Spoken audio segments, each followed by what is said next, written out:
नमस्कार दोस्तों, welcome to Sambhav education. This is Aryan Shukla. दोस्तों, आज की क्लास में हम जीके के इंपॉर्टेंट क्वेश्चन डिस्कस करेंगे। ये सभी टॉप के क्वेश्चन होंगे, इंपॉर्टेंट क्वेश्चन होंगे। कुछ ऐसे प्रश्न हैं जो बीएड की प्रवेश परीक्षाओं में अभी तक पूछे गए हैं। सभी क्लास को ध्यान से देखिएगा। अगर कोई क्वेश्चन नहीं आता है उसे नोट डाउन कर सकते हो। जो एक्स्ट्रा फैक्ट आपको बताए जाएं उसे भी ध्यान से सुनिएगा। और ये क्लास स्पेशल बीएड प्रवेश परीक्षा के लिए है। एंड क्लास के अंत में बताना कि आपके कितने क्वेश्चन आज निकले। चलिए शुरू करते हैं आज की क्लास। इसका आंसर करिए क्वेश्चन नंबर फर्स्ट के लिए। बताइए खजुराहो मंदिर किस पंथ के शासकों ने बनवाए थे। क्वेश्चन नंबर फर्स्ट का करेक्ट आंसर क्या होगा? क्या पूछा गया है? खजुराहो मंदिर किस पंथ के शासकों ने बनवाए थे। इसका राइट आंसर क्या होगा? चोल वंश के शासकों ने, चंदेल वंश के शासकों ने, पांड वंश के शासकों ने, या फिर ननौती, जिनमें से कोई नहीं। इस प्रकार से ऑप्शन हैं। अगर पूछा जाए खजुराहो मंदिर कहाँ पर है, किस राज्य में है, तो आप लोग याद रखिएगा मध्य प्रदेश में है। कहाँ पर है? मध्य प्रदेश में। अभी आपको बताना है किसने बनवाए थे। सभी इसका आंसर करिए क्वेश्चन नंबर फर्स्ट के लिए। बताइए राइट आंसर क्या होगा। इसका right answer option number B होगा, चंदेल वंश के शासकों ने। क्या करेक्ट आंसर होगा? ऑप्शन नंबर 20 का राइट आंसर है खजुराहो मंदिर चंदेल वंश के शासकों ने बनवाए थे। ऑप्शन नंबर 20 का राइट आंसर है। जिसने भी क्वेश्चन नंबर फर्स्ट का ऑप्शन नंबर बी दिया उनका सही उत्तर है। या तो option number B correct answer होगा। अब इसका आंसर करिए क्वेश्चन नंबर 2 के लिए। बताइए पोंग बांध किस नदी पर है। इसका राइट आंसर क्या होगा? ज्योग्राफी संबंधित क्वेश्चन है, अच्छा क्वेश्चन है। बताइए इसका राइट आंसर क्या होगा? पोंग बांध किस नदी पर है। इसका right answer option number B होगा, ब्यास नदी पर। क्या करेक्ट आंसर है? ऑप्शन नंबर 20 का राइट आंसर होगा पोंग बांध ब्यास नदी पर है। तो option number B correct answer होगा। अब दूसरा क्वेश्चन पूछा जाएगा। क्या क्वेश्चन पूछा जाएगा परीक्षा में? पोंग बांध ब्यास नदी पर कहाँ पर है। अगर राज्य पूछा जाए तो आप लोग याद रखिएगा हिमाचल प्रदेश में है। कहाँ पर है? हिमाचल प्रदेश में है। किस नदी पर है? ब्यास नदी पर है। ऑप्शन नंबर 20 का राइट आंसर होगा। इसका आंसर करिए क्वेश्चन नंबर 3 के लिए। रोंगाली बिहू मुख्यतः किस राज्य से संबंधित है। रोंगाली बिहू किस राज्य का प्रमुख त्योहार है। इसका राइट आंसर क्या होगा? सभी इसका आंसर करिए क्वेश्चन नंबर 3 के लिए। जिसने भी लाइव सेशन को लाइक नहीं किया है लाइक कीजिए, शेयर कीजिएगा। चैनल पर नए हैं चैनल को सब्सक्राइब कीजिए और बेल आइकन को प्रेस कीजिए ताकि सभी नोटिफिकेशन आप तक पहुंच सके। इसका right answer option number A होगा, असम। क्या करेक्ट आंसर है? ऑप्शन नंबर ए इसका राइट आंसर है रोंगाली बिहू असम का प्रमुख त्योहार है। तो ऑप्शन नंबर ए इसका राइट आंसर होगा। असम भारत का एक राज्य है, राजधानी दिसपुर है। पूछा जाता है परीक्षा में असम की राजधानी क्या है, दिसपुर। आप लोग याद रखिएगा। और एक क्वेश्चन पूछा जाता है असम की ऑफिशियल लैंग्वेज क्या है। अगर पूछा जाए असम की ऑफिशियल लैंग्वेज क्या है तो आप लोग याद रखिएगा असमिया। क्या असमिया असम की ऑफिशियल लैंग्वेज है। इंपॉर्टेंट क्वेश्चन है, ऐसे भी आप लोग याद रखिए। इसका आंसर करिए क्वेश्चन नंबर 4 के लिए। बताइए तलाजा गुफाएं किस राज्य में है। सभी इसका आंसर करिए क्वेश्चन नंबर 4 के लिए। क्या पूछा गया है? तलाजा गुफाएं कहाँ पर है, महाराष्ट्र, मध्य प्रदेश, आंध्र प्रदेश या फिर गुजरात में। इस प्रकार से ऑप्शन हैं। तो सभी इसका आंसर करिए क्वेश्चन नंबर 4 के लिए। बताइए इसका राइट आंसर क्या होगा। इसका right answer option number D होगा, गुजरात। या तो option number D correct answer होगा, तलाजा गुफाएं गुजरात में है। तो ऑप्शन नंबर डी इसका राइट आंसर है। जिसने भी क्वेश्चन नंबर 4 का ऑप्शन नंबर डी दिया उनका सही उत्तर है। गुजरात करेक्ट आंसर होगा, गुजरात में तलाजा गुफाएं, डी करेक्ट आंसर है। बहुत अच्छे। अब इसका आंसर करिए क्वेश्चन नंबर 5 के लिए। बताइए पांचवी पंचवर्षीय योजना की समय अवधि क्या थी। ये आपको बताना है। जो 12वीं पंचवर्षीय योजना थी इसकी आपको समय अवधि बतानी है क्या थी। इसका राइट आंसर क्या होगा? तो सभी इसका आंसर करिए क्वेश्चन नंबर 5 के लिए। गुड। इसका राइट आंसर होगा ऑप्शन नंबर सी, 2012 में शुरू हुई थी। कब शुरू हुई थी? 2012 में शुरू हुई थी और 2017 तक चली थी 12वीं पंचवर्षीय योजना। ये अंतिम पंचवर्षीय योजना थी, लास्ट पंचवर्षीय योजना थी। पूछा जाएगा परीक्षा में क्वेश्चन अंतिम पंचवर्षीय योजना कौन थी, तो आप लोग याद रखिएगा 12वीं पंचवर्षीय योजना 2017 में शुरू हुई थी, 2012 में शुरू हुई थी, 2017 तक चली थी।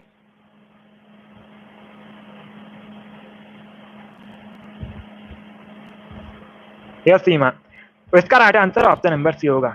जिसने भी क्वेश्चन नंबर 5 का ऑप्शन नंबर सी दिया उनका सही उत्तर है। अब एक क्वेश्चन और पूछा जाएगा परीक्षा में। क्या क्वेश्चन पूछा जाएगा परीक्षा में? 12वीं पंचवर्षीय योजना का मुख्य उद्देश्य क्या था, ये आपको बताना है। सभी जल्दी से बताइएगा 12वीं पंचवर्षीय योजना का मुख्य उद्देश्य क्या था। गुड। पूछ सकते हैं क्योंकि ये अंतिम पंचवर्षीय योजना थी। आप लोग याद रखिएगा, अगर मुख्य उद्देश्य पूछा जाए तो आप लोग याद रखिए तीव्र, टिकाऊ और अधिक समावेशी विकास 12वीं पंचवर्षीय योजना का मुख्य उद्देश्य था। गुड, इसका right answer option number C होगा। चलिए आगे बढ़ते हैं।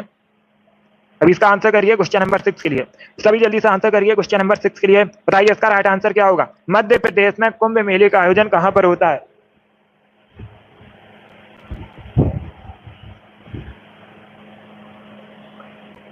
सभी इसका आंसर करिएगा। मध्य प्रदेश में कुंभ मेले का आयोजन कहां पर होता है, इसका राइट आंसर क्या होगा।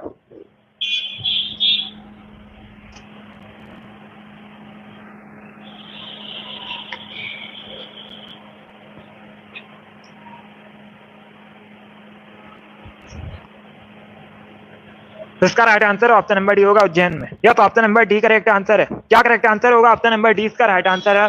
आप लोग याद रखिएगा, मध्य प्रदेश में कुंभ मेले का आयोजन उज्जैन में होता है, तो ऑप्शन नंबर डी इसका राइट आंसर है। क्या करेक्ट आंसर होगा, ऑप्शन नंबर डी इसका राइट आंसर है। बाकी आप लोग याद रखिएगा, उज्जैन कहां पर है, मध्य प्रदेश में पूछा जाता है उज्जैन कहां पर है, मध्य प्रदेश में है। उज्जैन क्षिप्रा या शिप्रा नदी किनारे बसा है। किस नदी किनारे बसा है, क्षिप्रा या शिप्रा नदी किनारे बसा है। एक क्वेश्चन और पूछा जाता है, महाकालेश्वर मंदिर कहां पर है, तो आप लोग याद रखिएगा जो महाकालेश्वर मंदिर है उज्जैन में है। उज्जैन का प्राचीन नाम भी पूछा जाता है एनसीईआरटी ने, तो आप लोग याद रखिएगा अवंतिका उज्जैन का प्राचीन नाम है। इसका right answer option number D होगा। अब इसका आंसर करिए क्वेश्चन नंबर 7 के लिए। सभी जल्दी से आंसर करिए क्वेश्चन नंबर 7 के लिए। बताइए इसका राइट आंसर क्या होगा। अंग्रेज पुलिस अफसर कैप्टन सैंडर्स की हत्या किसने की थी, किसके द्वारा गोली से मारा गया था। अंग्रेज पुलिस अफसर कैप्टन सैंडर्स। तो सभी इसका आंसर करिएगा। इसका right answer option number D होगा, भगत सिंह। अब इसका आंसर करिए क्वेश्चन नंबर 8 के लिए। सभी इसका आंसर करिए क्वेश्चन नंबर 8 के लिए। बताइए बहमनी राजाओं की राजधानी क्या थी। बहमनी राजाओं की राजधानी आपको बतानी है।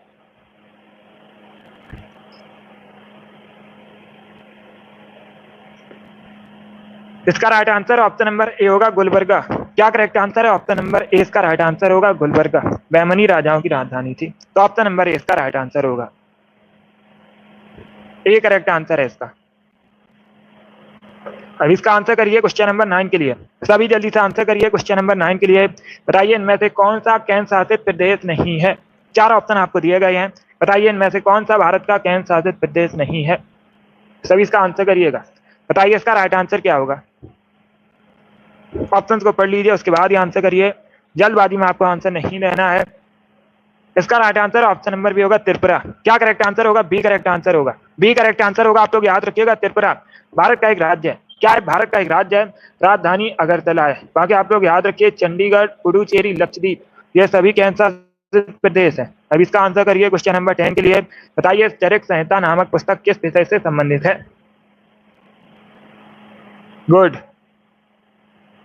इसका आंसर क्या होगा। चरक संहिता नामक पुस्तक किस विषय से संबंधित है।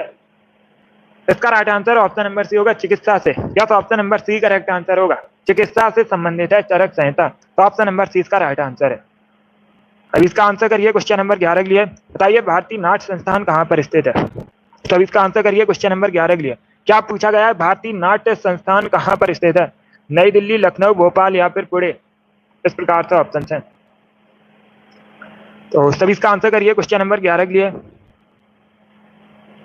इसका right answer option number A होगा, नई दिल्ली में। क्या करेक्ट आंसर है, ऑप्शन नंबर ए इसका राइट आंसर है। आप लोग याद रखिएगा, भारतीय नाट्य संस्थान नई दिल्ली में स्थित है, तो ऑप्शन नंबर ए इसका राइट आंसर होगा। नई दिल्ली करेक्ट आंसर होगा इसका। अभी इसका आंसर करिए क्वेश्चन नंबर 12 के लिए। सभी इसका आंसर करिए क्वेश्चन नंबर 12 के लिए। बताइए इसका राइट आंसर क्या होगा। दही का खट्टापन निम्न में से किसकी वजह से होता है। इसका राइट आंसर आपको बताना है। दही का जो खट्टापन होता है किसकी वजह से होता है। सिट्रिक एसिड की वजह से, लैक्टिक एसिड की वजह से, एसिटिक एसिड की वजह से, या फिर नन ऑफ दीज। इसका right answer option number B होगा, लैक्टिक एसिड की वजह से।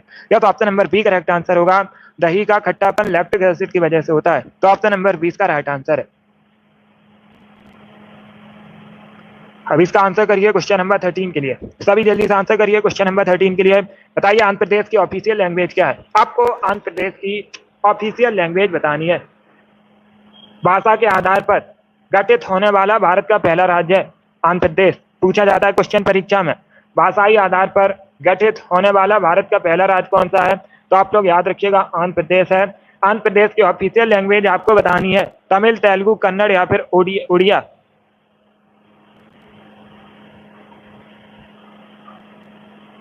इसका right answer option number B होगा Telugu. Yes, option number B correct answer है। आप लोग याद रखिएगा आंध्र प्रदेश की जो राज्य की भाषा ऑफिशियल लैंग्वेज तेलुगु है। ऑप्शन नंबर 20 का राइट आंसर है। अब इसका आंसर करिए क्वेश्चन नंबर 14 के लिए। बताइए विंग्स ऑफ फायर पुस्तक किसने लिखी है? सभी इसका आंसर करिए क्वेश्चन नंबर 14 के लिए। बताइए विंग्स ऑफ फायर पुस्तक किसने लिखी है? इसका राइट आंसर होगा option number C, APJ Abdul Kalam ने। ऑप्शन नंबर सी इसका राइट आंसर है। अब इसका आंसर करिए क्वेश्चन नंबर 15 के लिए। सभी इसका आंसर करिए क्वेश्चन नंबर 15 के लिए। बताइए फिनिक्स बस्ती की स्थापना इनमें से किसने की थी?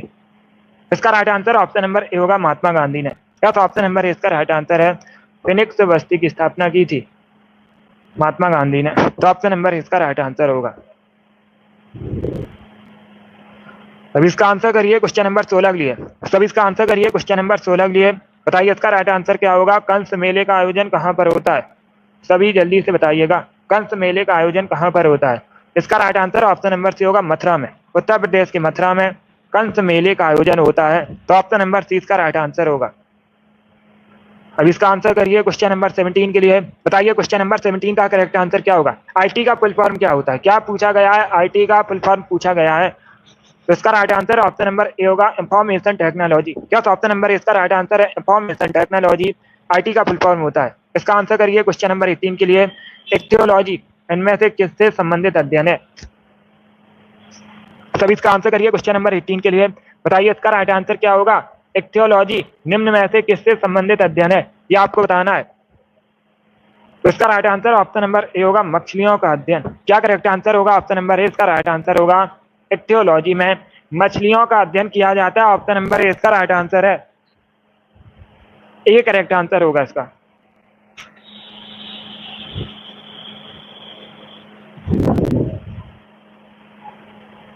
सी करेक्ट आंसर नहीं होगा इसका।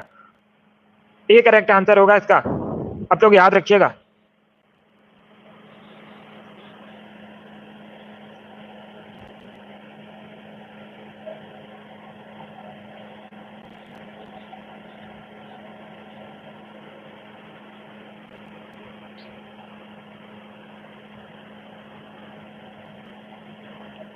इसका आंसर करिए क्वेश्चन नंबर 19 के लिए। सभी जल्दी से आंसर करिए क्वेश्चन नंबर 19 के लिए। मानसून क्या है? मानसून किस प्रकार की पवन है? सभी इसका आंसर करिए क्वेश्चन नंबर 19 का। बताइए मानसून किस प्रकार की पवन है? इसका राइट आंसर क्या होगा?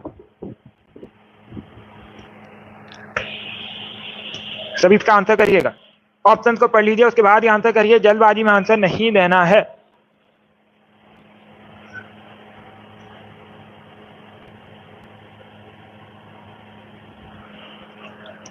इसका right answer option number A होगा ऋतु परक पवन। यस, ऑप्शन नंबर ए इसका राइट आंसर है। मानसून ऋतु परक पवन है। तो ऑप्शन नंबर ए इसका राइट आंसर है। जिसने भी क्वेश्चन नंबर 19 का ऑप्शन नंबर ए दिया उनका सही उत्तर है। यस, ऑप्शन नंबर ए इसका राइट आंसर है। अब इसका आंसर करिए क्वेश्चन नंबर 20 के लिए। यूरो कप किस खेल से संबंधित है? सभी जल्दी से बताइए यूरो कप किस खेल से संबंधित है? क्रिकेट, पोलो, फुटबॉल या फिर बैडमिंटन? सभी इसका आंसर करिएगा। ऑप्शन को पढ़ लीजिए, उसके बाद ही आंसर करिए। जल्दबाजी में आपको आंसर नहीं देना है। बताइए इसका राइट आंसर क्या होगा? इसका right answer option number C football है। क्या करेक्ट आंसर होगा? Option number C correct answer होगा।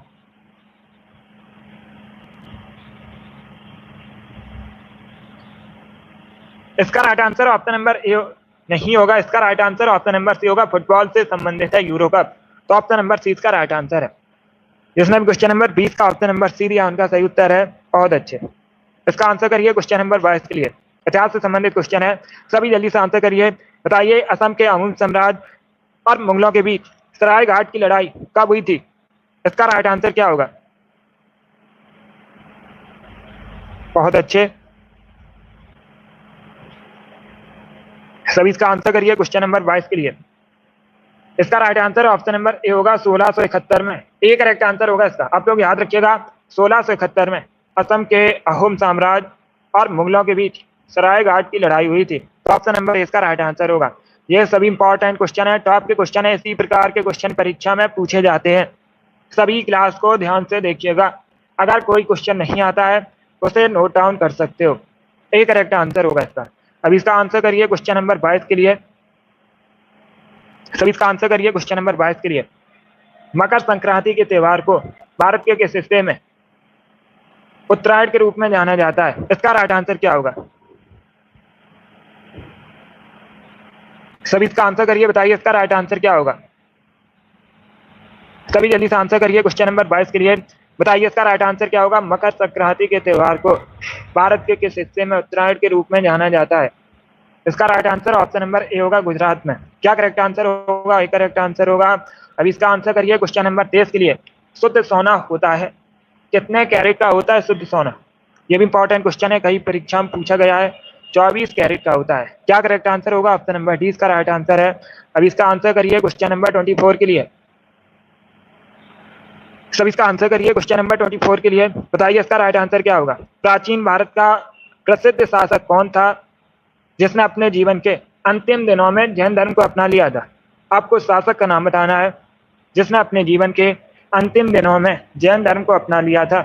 इसका right answer option number C होगा, चंद्रगुप्त मौर्य। या तो option number C correct answer होगा। चंद्रगुप्त मौर्य ने अपने जीवन के अंतिम दिनों में जैन धर्म को अपना लिया था, तो ऑप्शन नंबर सी इसका राइट आंसर होगा।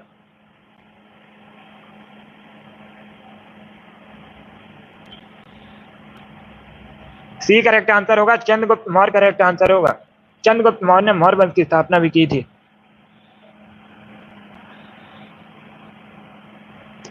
बहुत अच्छे। इसका right answer option number C होगा। अब इसका आंसर करिए क्वेश्चन नंबर 25 के लिए। बताइए ग्रेट मैन मेड रिवर किस देश में स्थित है? इसका राइट आंसर क्या होगा? सब इसका आंसर करिए क्वेश्चन नंबर 25 के लिए। बताइए इसका राइट आंसर क्या होगा? ग्रेट मैन मेड रिवर किस देश में स्थित है? इसका right answer option number A होगा, लीबिया। या तो option number A correct answer होगा। अब इसका आंसर करिए क्वेश्चन नंबर 26 के लिए। बताइए कीटनाशक डीटीटी का आविष्कार किसने किया था? इसका राइट आंसर आपको बताना है। कीटनाशक डीटीटी का आविष्कार किसने किया था? बी करेक्ट आंसर होगा, डॉक्टर पॉल मुलर। क्या करेक्ट आंसर? ऑप्शन नंबर 20 का राइट आंसर होगा। डॉक्टर पॉल मुलर ने डीटीटी का आविष्कार किया था। ऑप्शन नंबर 20 का राइट आंसर है। 27 के लिए आंसर करिए। बताइए केल्विन क्या मापने की इकाई है? सभी इसका आंसर करिए। बताइए केल्विन क्या मापने की इकाई है? इसका right answer option number A होगा, temperature. Yes, option number A correct answer होगा। केल्विन टेम्परेचर मापने की इकाई है, तापमान मापने की इकाई है, तो ऑप्शन नंबर ए इसका राइट आंसर है। बहुत अच्छे। सम्राट वेरी गुड, माही, बिट्टो, जानवी, आप सभी करेक्ट आंसर हैं। सीमा, कोमल, शिव कुमारी, पासवान गर्ल, अवनीश, जेरीना, मिष्टी, राम कुमारी, इन सभी ने राइट आंसर दिए। रिंकू, ऑप्शन नंबर ए इसका राइट आंसर है। वेरी गुड, आप सभी ने करेक्ट आंसर दिया, तो ऑप्शन नंबर ए इसका राइट आंसर है। अब इसका आंसर करिए क्वेश्चन नंबर 28 के लिए। सभी इसका आंसर करिए क्वेश्चन नंबर 28 के लिए। बताइए फ्री थ्रो शब्द किस खेल से संबंधित है? इसका राइट आंसर क्या होगा? सभी इसका आंसर करिए क्वेश्चन नंबर 28 के लिए। बताइए इसका राइट आंसर क्या होगा? मिस्टी, वेरी गुड, आपका भी राइट आंसर है। इसका right answer option number B होगा, बास्केटबॉल। क्या तो option number B correct answer होगा। क्या करेक्ट आंसर है? ऑप्शन नंबर 20 का राइट आंसर है। आप लोग याद रखिएगा, फ्री थ्रो शब्द बास्केटबॉल से संबंधित है, तो ऑप्शन नंबर 20 का राइट आंसर है। बी करेक्ट आंसर होगा इसका। चलिए आगे बढ़ते हैं। बहुत अच्छे।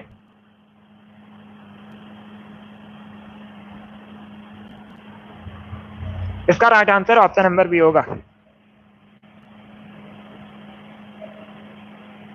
फ्री हिट शब्द अलग है, फ्री हिट शब्द होता है क्रिकेट से संबंधित।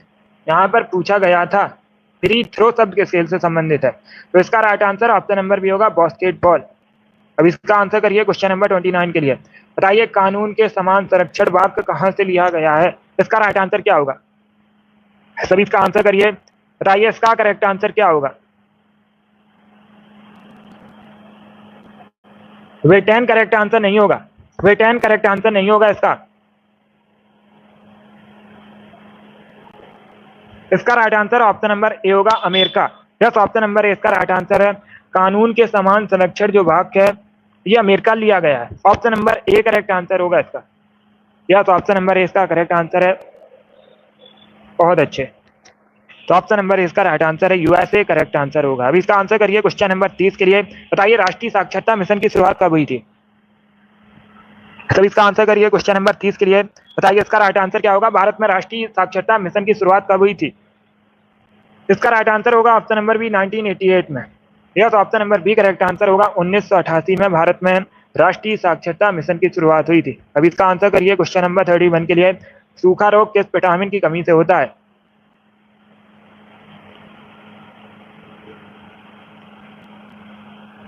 सभी इसका आंसर करिए क्वेश्चन नंबर 31 के लिए। बताइए इसका करेक्ट आंसर क्या होगा। इसका right answer option number A होगा, विटामिन डी की कमी से। क्या करेक्ट आंसर होगा ऑप्शन नंबर ए इसका राइट आंसर। आप लोग याद रखिएगा, विटामिन डी की कमी से होता है सूखा रोग। तो ऑप्शन नंबर ए इसका राइट आंसर होगा। चलिए आगे बढ़ते हैं। अब इसका आंसर करिए क्वेश्चन नंबर 32 के लिए। बताइए इनमें से कौन सी भाषा द्रविड़ भाषा परिवार का भाग नहीं है। चार ऑप्शन आपको दिए गए हैं। क्या चार ऑप्शन आपको दिए गए हैं। बताइए इनमें से कौन सी भाषा द्रविड़ भाषा परिवार का भाग नहीं है। गुड।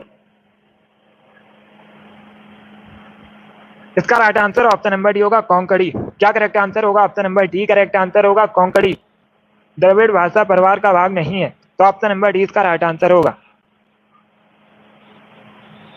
नहीं है, पूछा गया है, मलयालम है इसमें। ऑप्शन नंबर डी इसका राइट आंसर होगा। जो कोंकणी आप लोग याद रखिएगा गोवा की ऑफिशियल लैंग्वेज भी है। पूछा जाता है गोवा की ऑफिशियल लैंग्वेज क्या है, तो आप लोग याद रखिएगा कोंकणी। बाकी तमिल तेलुगु मलयालम ये सभी द्रविड़ भाषा परिवार का भाग है। तो ऑप्शन नंबर डी इसका करेक्ट आंसर होगा। अब इसका आंसर करिए क्वेश्चन नंबर 33 के लिए। कृष्णदेवराय के दरबार में अष्टदिग्गज कौन थे। इसका राइट आंसर क्या होगा। इसका right answer option number B होगा, 8 तेलुगु कवि। या तो option number B correct answer है। इसका right answer option number B होगा। आप लोग याद रखिएगा, कृष्णदेवराय के दरबार में अष्टदिग्गज 8 तेलुगु कवि थे। तो option number B correct answer होगा इसका। इसका right answer option number B है। अब इसका आंसर करिए क्वेश्चन नंबर 34 के लिए। बताइए भारत में सूती वस्त्रों की राजधानी किसे कहा जाता है। इसका राइट आंसर क्या होगा। भारत में सूती वस्त्रों की राजधानी किसे कहते हैं। डी करेक्ट आंसर होगा, मुंबई को। कानपुर को उत्तर भारत का मैनचेस्टर कहते हैं। कोयम्बटूर को दक्षिण भारत का मैनचेस्टर कहते हैं। अहमदाबाद को भारत का मैनचेस्टर कहते हैं। और यहाँ पर पूछा गया था सूती वस्त्रों की राजधानी भारत में किसे कहा जाता है, तो मुंबई करेक्ट आंसर होगा इसका। अब इसका आंसर करिए क्वेश्चन नंबर 35 के लिए। थेयम किस राज्य का लोकप्रिय नृत्य है। इसका राइट आंसर आपको बताना है। सभी जल्दी से आंसर करिए क्वेश्चन नंबर 35 के लिए। बताइए राइट आंसर क्या होगा। थेयम किस राज्य का लोकप्रिय नृत्य है। इसका right answer option number C होगा, केरला। या तो option number C correct answer है। इसका आंसर करिए क्वेश्चन नंबर 36 के लिए। नेशनल स्टॉक एक्सचेंज का मुख्यालय कहां पर है। क्या पूछा गया है। नेशनल स्टॉक एक्सचेंज का मुख्यालय कहां पर है। इसका right answer option number C होगा, मुंबई में। क्या करेक्ट आंसर है। Option number C correct answer होगा, मुंबई में नेशनल स्टॉक एक्सचेंज का मुख्यालय है। तो ऑप्शन नंबर सी इसका राइट आंसर है। अब इसका आंसर करिए क्वेश्चन नंबर 37 के लिए। पंजशीर घाटी कहां पर है, किस देश में है। तब इसका आंसर करिए। बताइए क्वेश्चन नंबर 37 का करेक्ट आंसर क्या होगा। पंजशीर घाटी कहां पर है। इसका right answer option number B होगा, अफगानिस्तान में। क्या correct answer option number B correct answer होगा। बहुत अच्छे।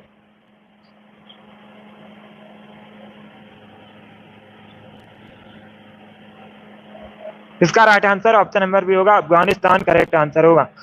अफगानिस्तान भारत का पड़ोसी देश है। सबसे कम बॉर्डर शेयर अफगानिस्तान भारत के साथ करता है। अगर पूछा जाए भारत किस देश के साथ सबसे कम बॉर्डर शेयर करता है, तो आप लोग याद रखिएगा अफगानिस्तान के साथ। एशिया महाद्वीप के अंतर्गत आता है। राजधानी काबुल है, कई बार मैंने आपको बताया भी है। और अफगानिस्तान की जो संसद है इसे शोरा कहा जाता है। ये भी इंपॉर्टेंट है, ये भी आप लोग याद रखिए।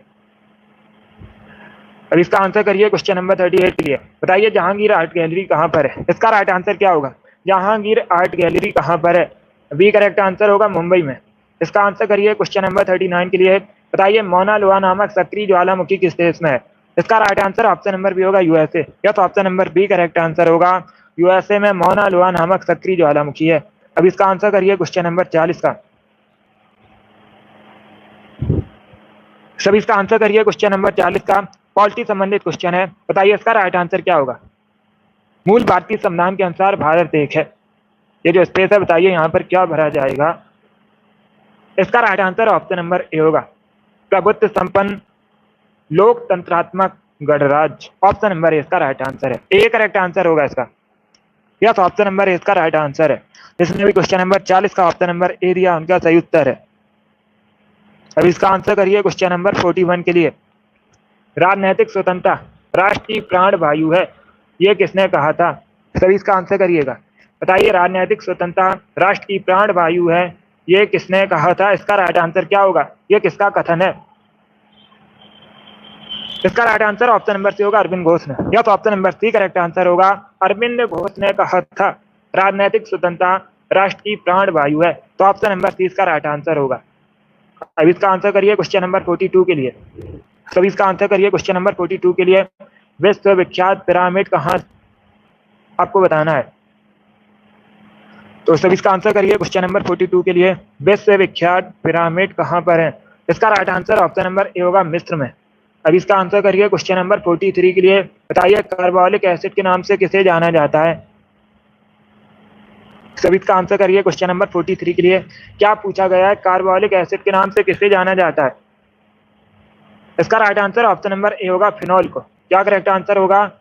ए करेक्ट आंसर होगा, फिनॉल को कार्बोलिक एसिड के नाम से भी जाना जाता है, तो ऑप्शन नंबर ए इसका राइट आंसर है। अब इसका आंसर करिए क्वेश्चन नंबर 44 के लिए। आधुनिक देवनागरी लिपि का प्राचीनतम रूप क्या है? सभी इसका आंसर करिए क्वेश्चन नंबर 44 के लिए। सभी जल्दी से बताइएगा, आधुनिक देवनागरी लिपि का प्राचीनतम रूप क्या है? इसका right answer option number B होगा, ब्राह्मी। क्या करेक्ट आंसर होगा? Option number B correct answer होगा, आधुनिक देवनागरी लिपि का प्राचीनतम रूप ब्राह्मी है, तो ऑप्शन नंबर बी इसका राइट आंसर है। अब इसका आंसर करिए क्वेश्चन नंबर 45 के लिए। सभी जल्दी से आंसर करिए क्वेश्चन नंबर 45 के लिए। बताइए, इसका राइट आंसर क्या होगा? क्वेश्चन इस प्रकार है, निम्नलिखित शब्दों में से भारतीय संविधान की प्रस्तावना में कौन कौन से शब्द हैं? इसका राइट आंसर क्या होगा? निम्नलिखित शब्दों में से कौन सा भारतीय संविधान की प्रस्तावना में हुआ है? आपको बताना है। न्याय, स्वतंत्रता, समानता। इसका right answer option number D होगा, ये तीनों शब्द शामिल हैं, न्याय, स्वतंत्रता, समानता, तो option number D correct answer होगा, ऑल, सभी। इसका आंसर करिए क्वेश्चन नंबर 46 के लिए। ये भी पॉलिटी संबंधित क्वेश्चन है। बताइए, इसका राइट आंसर क्या होगा? किस संवैधानिक संशोधन द्वारा दिल्ली में विधानसभा की स्थापना की गई थी? सभी इसका आंसर करिए क्वेश्चन नंबर 46 के लिए। बताइए, इसका राइट आंसर क्या होगा? किस संविधान संशोधन द्वारा दिल्ली में विधानसभा की स्थापना की गई थी? इसका right answer option number B होगा, 69वां संविधान संशोधन। Yes, option number B correct answer होगा, 69वां संविधान संशोधन हुआ था, इसके बाद दिल्ली में विधानसभा की स्थापना की गई, तो ऑप्शन नंबर 20 का राइट आंसर होगा।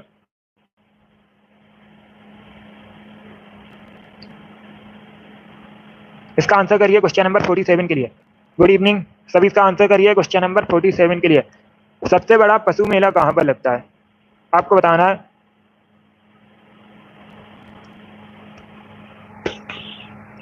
सभी इसका आंसर करिए क्वेश्चन नंबर 47 के लिए। बताइए, इसका राइट आंसर क्या होगा? सबसे बड़ा पशु मेला कहाँ आयोजित होता है? इसका right answer option number A होगा, सोनपुर, बिहार में। Yes, option number A correct answer होगा। आप लोग याद रखिएगा, बिहार के सोनपुर में सबसे बड़ा पशु मेला आयोजित होता है, तो ऑप्शन नंबर ए इसका राइट आंसर है। अब इसका आंसर करिए क्वेश्चन नंबर 48 के लिए। बताइए, पंचमहल कहाँ पर स्थित है? सभी इसका आंसर करिएगा। यस, पुष्कर में भी लगता है, राजस्थान के पुष्कर में भी पशु मेला लगता है, लेकिन यहाँ पर पूछा गया है सबसे बड़ा। क्या पूछा गया है? सबसे बड़ा पशु मेला कहाँ पर लगता है? तो आप लोग याद रखिएगा, बिहार के सोनपुर में। इसका right answer option number C होगा, फतेहपुर सीकरी। क्या करेक्ट आंसर होगा? Option number C correct answer होगा, पंचमहल फतेहपुर सीकरी में, तो ऑप्शन नंबर सी इसका राइट आंसर होगा। फतेहपुर सीकरी कहाँ पर है? उत्तर प्रदेश में है, आगरा के पास। अब इसका आंसर करिए क्वेश्चन नंबर 49 के लिए। एशिया का प्रथम मानव डीएनए बैंक कहाँ पर स्थित है? इसका राइट आंसर होगा ऑप्शन नंबर डी, लखनऊ में। या तो option number D correct answer होगा, उत्तर प्रदेश के लखनऊ में एशिया का प्रथम मानव डीएनए बैंक स्थित है, तो option number D correct answer होगा। इसका आंसर करिए क्वेश्चन नंबर 50 के लिए। किडनी स्टोन मुख्य रूप से किससे बनी होती है? गुर्दे की पथरी मुख्य रूप से किससे बनी होती है? इसका राइट आंसर होगा option number C, calcium oxalate से। क्या करेक्ट आंसर होगा? Option number C correct answer होगा, कैल्शियम ऑक्जुलेट से बनी होती है गुर्दे की पथरी, तो ऑप्शन नंबर सी का राइट आंसर है। गुड इवनिंग, अब इसका आंसर करिए क्वेश्चन नंबर 51 के लिए। एलपीजी में गंध के लिए क्या मिलाया जाता है? बी करेक्ट आंसर होगा, एथिल मरकैप्टन। एलपीजी में गंध के लिए एथिल मरकैप्टन। नंबर 52 के लिए आंसर करिएगा, कौन डिसीजन लेता है, कौन निर्णय लेता है, कोई विधेयक धन विधेयक है या नहीं? सभी इसका आंसर करिएगा। धन विधेयक से संबंधित अनुच्छेद कौन सा है? अनुच्छेद 110। धन विधेयक से संबंधित है और ये लोकसभा में पेश किया जाता है। आप लोग याद रखिएगा, ये भी पूछा जाता है किस सदन में से प्रस्तुत किया जाता है, तो आप लोग याद रखिएगा जाता है लोकसभा अध्यक्ष, लोकसभा स्पीकर डिसीजन लेते हैं कोई विधेयक धन विधेयक है या नहीं। तो ऑप्शन नंबर सी इसका राइट आंसर है।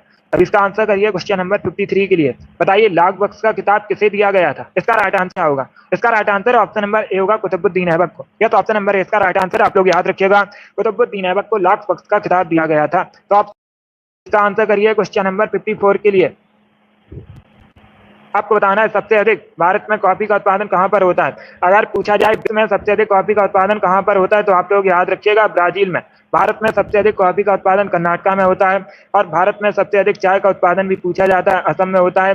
विश्व में सबसे अधिक चाय का उत्पादन चाइना में होता है। इंपॉर्टेंट क्वेश्चन को आप लोग याद रखिएगा। 55 के लिए आंसर करिए, बॉमडिला दर्रा कहां पर है? बॉमडिला दर्रा आपको बताना है कहां पर है। हिमाचल प्रदेश में, मध्य प्रदेश में, अरुणाचल प्रदेश में या फिर जम्मू कश्मीर में। इसका right answer option number C होगा, अरुणाचल प्रदेश में। क्या करेक्ट आंसर होगा? सी करेक्ट आंसर होगा, अरुणाचल प्रदेश में बॉमडिला दर्रा है। अब इसका आंसर करिए क्वेश्चन नंबर 56 के लिए। बताइए विश्व जनसंख्या दिवस कब मनाया जाता है?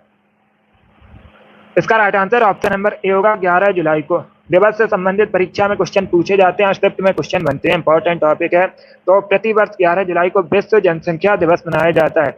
57 के लिए आंसर करिए। बताइए नंदी पहाड़ियां कहां पर है? कर्नाटका में। इसका right answer option number C होगा। अब इसका आंसर करिए क्वेश्चन नंबर 58 के लिए। बताइए काकीनाडा पोर्ट कहां पर है? काकीनाडा बंदरगाह कहां पर है? Good evening.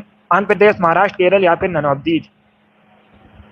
इसका right answer option number A होगा, आंध्र प्रदेश में। यस, ऑप्शन नंबर ए इसका राइट आंसर है। आप लोग याद रखिएगा, आंध्र प्रदेश में काकीनाडा पोर्ट। तो ऑप्शन नंबर ए इसका राइट आंसर है। अब इसका आंसर करिए क्वेश्चन नंबर 59 के लिए।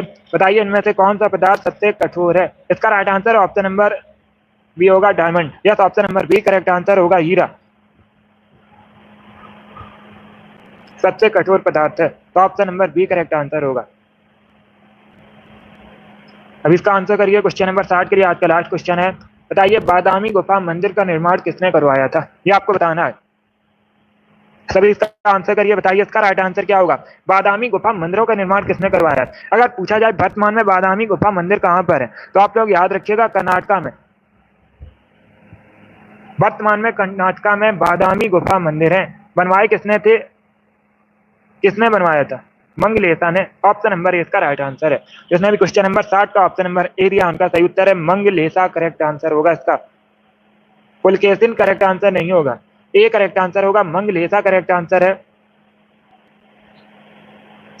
चलिए दोस्तों, आज की क्लास में हमने जीके के 60 इंपॉर्टेंट क्वेश्चन डिस्कस किए with extra fact. I hope आप सभी को ये प्रश्न समझ आए होंगे। सो क्लास को लाइक कीजिए, शेयर कीजिए, चैनल पर नए हैं चैनल को सब्सक्राइब कीजिएगा, बेल आइकन को प्रेस कीजिए ताकि सभी नोटिफिकेशन आप तक पहुंच सकें। डेली शाम को 8 बजे स्पेशल जीके जीएस का सेशन होता है, तो सभी डेली सेशन को ज्वाइन कीजिएगा।